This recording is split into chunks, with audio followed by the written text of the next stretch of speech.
Heureuse de vous savoir nombreux à l'écoute de votre chaîne Afro Info 243. Voici votre actualité. Les gouvernements congolais accusent Michael David Depner, responsable de l'église néo-apostolique internationale, d'être en collusion avec le groupe armé M23.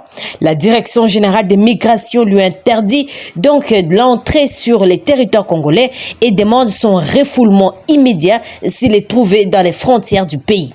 Les autorités affirment que Depner est complice du M23 et du Rwanda dans le meurtre qui se produisent dans l'est de la République démocratique du Congo. La DGM a informé tous les intéressés de cette interdiction d'entrée à travers un télégramme et Depner aurait travaillé en tant que médecin sans frontières au Rwanda et en RD Congo. Depuis un an, l'église néo-apostolique est divisée en deux branches. L'église néo-apostolique internationale et l'église néo-apostolique authentique qui est basée à Kinshasa, la capitale. Un afflux de déplacés s'observe depuis une semaine à Kichanga, dans la chefferie de Bachali Mokoto, au nord du territoire de Massissi, ont indiqué des sources concordantes ce mercredi 21 juin. Ces déplacés ont fui, selon ces sources, les affrontements entre les groupes armés locaux et les terroristes du 1-23 dans certains villages comme Kassoura, Boutale et Kaïra. La société civile de la région affirme que les combats ont encore opposé le mercredi 21 juin les belligérants à Kassoura, à Boutale et à Monastère Mokoto. Elle déplore le fait que la population se retrouve victime des tracasseries de la part de tous les belligérants. Et cependant, dans les territoires de Rutshuru, une accalmie s'observe depuis au moins 5 jours dans la partie Tongo et Bukombo après les récents affrontements intenses entre les terroristes du 1-23 et les Nyatura CMC alliés à d'autres groupes armés. Les habitants des localités Kazimba et Kitwayogo se sont réfugiés vers Bukombo centre pour se mettre à l'abri. Toutefois, la situation sécuritaire reste tendue également de cette partie à cause de la présence de ces terroristes du 1-23 qui commettent des exactions. Autre chose, le vice-premier ministre, ministre de la Défense nationale et ancien combattant, Jean-Pierre Bemba a reçu dans son cabinet de travail Kassim Diagne, représentant spécial adjoint du secrétaire général des Nations Unies en RDC, chargé de la protection et des opérations, le mercredi 21 juin à Kinshasa. Dans leur échange, les deux personnalités ont discuté sur le projet de coopération entre la MONUSCO et les forces loyalistes pendant la période de transition et du processus de retrait de la force onusienne. L'un des dossiers les plus importants était de voir comment nous allons mieux articuler la coopération entre la MONUSCO et les forces de sécurité nationales pour voir comment mettre en œuvre cette montée en puissance des forces armées de la République et le retrait progressif, graduel et responsable de la MONUSCO, a dit Kassim Diagne. Et dans ses propos, ce cadre onusien a renseigné qu'il est satisfait des explications fournies par les patrons de la défense nationale en RD Congo. Je repars, en tout cas, très satisfait des assurances, des explications et du soutien du ministre. Par rapport à ces dossiers, vous le savez, la MONUSCO reste entièrement à la disposition du gouvernement congolais pour voir comment graduellement l'autorité de l'État, surtout la sécurité, peut être restaurée dans les 3 provinces de l'Est, a-t-il poursuivi. Terminons par cette nouvelle. Les potentiels est important, mais la prudence l'est aussi. 3 mois après la visite d'Emmanuel Macron à Luanda, aucun investissement d'envergure n'a été amorcé dans le secteur agricole angolais. Dire Kaba, du chef de l'État André Wameso, victime de cybercriminalité. Le directeur du cabinet adjoint du chef de l'État chargé des questions économiques est victime de cybercriminalité. L'entourage de André Wameso dénonce des faux comptes lui attribués faussement sur les réseaux sociaux.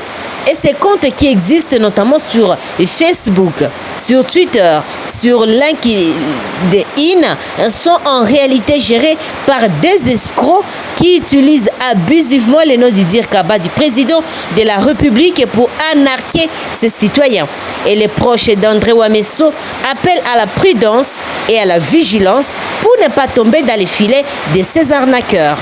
Leur dit de réserver les droits de poursuivre ces arnaqueurs en justice pour usurpation de son identité à des faits criminels.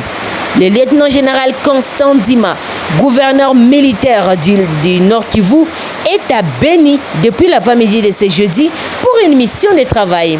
Et dès son arrivée, il a réuni l'état-major des opérations Sokola 1 sur la situation qui prévaut dans cette province du Nord Kivu. Chers téléspectateurs d'Afro Info de 143, merci à vous de nous avoir suivis jusqu'à la fin. N'oubliez pas de vous abonner, d'aimer, de partager et de nous laisser un commentaire, tout en signifiant la ville ou bien les pays que vous nous suivez. Mais aussi si vous nous écrivez votre nom, cela nous fait toujours très plaisir. N'oubliez pas d'activer la petite cloche de notification pour recevoir nos informations à temps réel. Je suis Santi Chesenga depuis la province de l'Ituri pour Afro Info de 143. Au revoir. En mission d'itinérance dans la partie nord de la province, le gouverneur militaire du Nord Kivu et commandant des opérations, le lieutenant-général Constant Dima Kangba, séjourne à Béni depuis ce jeudi 22 juin 2023. Le chef de l'exécutif provincial du Nord Kivu est venu s'enquérir de la situation sécuritaire qui prévaut suite à la mobilité des terroristes de ADF ces derniers temps et le banditisme dans la ville, mais aussi s'imprégner de l'effectivité des travaux du désenclavement de la route Butembo Mangorijipa. Nous venons dans notre rôle de tout le temps, l'inspection des troupes et aussi les opérations. Vous savez que nous faisons face à la menace des ADF qui sont très mobiles ces derniers temps, que c'est une menace pour l'Ouganda et aussi pour la République démocratique du Congo. Vous avez certainement appris les incursions de ces derniers temps et ce qui a motivé le commandant des opérations conjointes UPDF FARDC de venir évaluer la situation avec le commandant au secteur des opérations Sokola 1 Grand Nord. Nous venons aussi de nous enquérir de la situation et aussi l'insécurité dans la ville de Butembo. Nous avons appris aussi les vols à main armée accrus ici à Béni et tout ça fait un paquet de problèmes. Aussi dans mon itinérance, j'avais prévu le désenclavement de la route Butembo-Mangorijipa où nous avons lancé un pont. À l'aéroport de Mavivi, il a été accueilli par le commandant des opérations Sokola 1, le général-major Kasongo Maloba, le maire de la ville de Béni, le commissaire divisionnaire adjoint Narcisse Mouteba Kachale, ainsi que bien d'autres membres du comité urbain de sécurité. Aussitôt arrivé, le lieutenant-général Constant Dima a présidé une réunion de sécurité avec l'état-major du secteur opérationnel Sokola 1, juste pour un point de situation par rapport à la situation sécuritaire dans le Grand Nord, dominé, vous le savez, par l'activisme des terroristes ADF et le banditisme dans la ville de Béni, situation brossée par le général-major Kasongo Maloba. Notons que son agenda prévoit plusieurs activités au cours de son séjour.